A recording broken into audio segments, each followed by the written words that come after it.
हमारी धरती पर जीवन की शुरुआत कैसे हुई?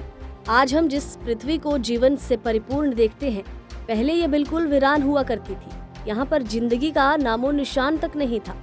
हम उस वक्त की बात कर रहे हैं जब धरती पर जीवन की शुरुआत नहीं हुई थी। आप कल्पना भी नहीं कर सकते कि उस वक्त पृथ्वी कैसी होगी और पृथ्वी पर जीवन कैसा होगा। अगर नहीं तो आज का वीडियो आपके लिए ही है, क्योंकि आज हम आपको बताएंगे कि पृथ्वी पर जीवन की शुरुआत आखिर कैसे हुई। लेकिन उससे पहले अगर आपने अभी तक चैनल को सब्सक्राइब नहीं किया तो जल्दी से चैनल को सब्सक्राइब कीजिए, वीडियो को लाइक कीजिए। कहा जाता है कि पृथ्वी की उत्पत्ति एक विशाल विस्फोट के कारण हुई थी।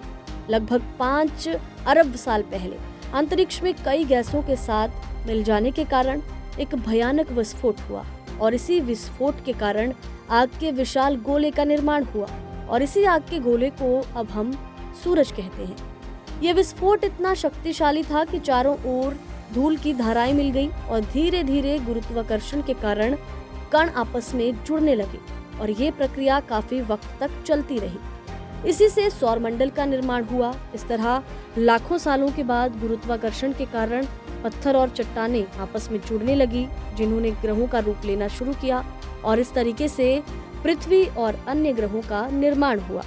लगभग 4.54 करोड़ साल पहले पृथ्वी का तापमान 1200 डिग्री सेल्सियस था। उस वक्त धरती पर सिर्फ उबलता लावा और कई जहरीली गैसें हुआ करती थी। पृथ्वी के जन्म के बाद थिया नाम का एक ग्रह 50 किलोमीटर प्रति घंटे की रफ्तार से पृथ्वी की ओर बढ़ रहा था।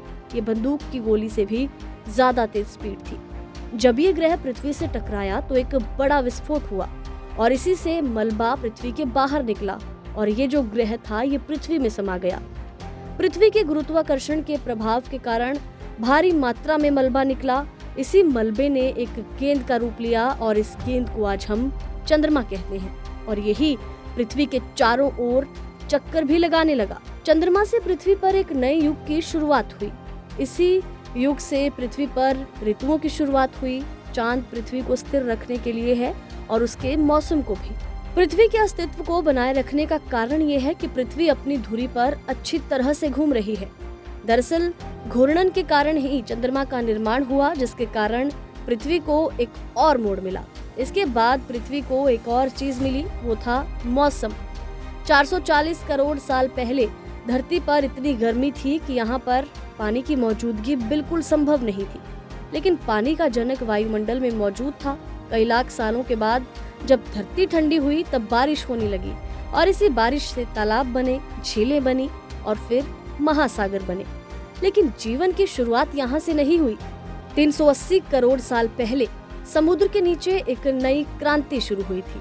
हाइड्रोजन, ऑक्सीजन, कार्बन और नाइट्रोजन आदि 6 लघु तत्वों ने मिलकर जीवन का निर्माण शुरू किया। इस तरह सबसे पहले पृथ्वी पर मौजूद पानी के अंदर जीवन की शुरुआत हुई। जीवन की शुरुआत बैक्टीरिया के रूप में हुई। लंबे वक्त तक बैक्टीरिया ने ही पृथ्वी पर राज किया। लगभग 25 अरब साल पहले कुछ खास जीवाणुओं को एहसास हुआ कि जीने के लिए ऊर्जा का उपयोग कैसे किया जाए। उनके प्रयासों से ऑक्सीजन का उत्पादन हुआ और ऑक्सीजन का उत्पादन होने के बाद पृथ्वी पर आते ही जीवन की एक नई लहर जन्म लेने लगी। इसके बाद बैक्टीरिया ने इतनी ऑक्सीजन पैदा की कि समुद्र ऑक्सीजन से भर गया और वो ऑक्सीजन समुद्र के ऊपर वातावरण के जीवन में आ गई। अब इसके बाद घटना ने जीवन के विकास को गति दी। आज से 5.5 करोड़ साल पहले वायुमंडल में ऑक्सीजन का जो स्तर था वो 0 से 13% तक ज्यादा बढ़ गया था। वायुमंडल में ऑक्सीजन के साथ साथ ओजोन परत भी बनने लगी, जो हमें सूरज की खतरनाक किरणों से बचाती है। जैसे जैसे ऑक्सीजन बढ़ने लगी वैसे वैसे पृथ्वी पर जीवन बढ़ने लगा। पशुओं का विकास प्रारंभ हुआ। लगभग 500 मिलियन साल पहले समुद्र में पहली कांटेदार मछली दिखाई दी थी। इस तरह से देखा जाए तो ये मछलियां हमारे पूर्वज थी। आज के सभी रीढ़ जीव ऑक्सीजन की आपूर्ति के लिए इन मछलियों की मूल संरचना पर ही बने हैं। पानी से निकलकर पौधे धरती पर उगने लगे। करीब 40 करोड़ साल पहले जीवन ने अपना घर एक स्टूडेंट के रूप में बनाना धरती पर शुरू किया। उभयचर सबसे पहले महासागरों से निकलकर धरती पर फैले, यानी सरीसृप ही सबसे पहले थे जो धरती पर आए थे। धरती पर वो धीरे धीरे अन्य जगहों पर फैलते गए। इसके बाद उनके अंदर नए नए अंग विकसित होते गए और धीरे धीरे नए जानवरों का भी विकास हुआ। डायनासोरों ने लगभग 160 मिलियन वर्षों तक पृथ्वी पर शासन किया था। इस वक्त में पृथ्वी पर कठोर लकड़ी के वनों का जन्म हुआ। डायनासोर के शुरुआती दिनों में दुनिया की पूरी भूमि एक ही जगह पर केंद्रित थी और इसके चारों ओर महासागर था। इस महासागर को पेंजिया कहा जाता था, लेकिन अब ये लगभग 650 करोड़ साल पहले अलग होना शुरू हो गया। लगभग 10 किलोमीटर लंबा और चौड़ा एक उल्का पिंड धरती से टकराया और आकाश में चारों ओर धूल के बादल छा गए। धूल के इन बादलों ने सूरज को काफी वक्त तक धरती पर पहुंचने से रोका और इस वजह से धरती पर तपिश कम होती गई। पृथ्वी के विशालकाय जीवों का पतन होने लगा और डायनासोर का भी अंत हो गया। डायनासोर के विलुप्त होने के कुछ साल बाद सबसे पहले बंदर अस्तित्व में आए।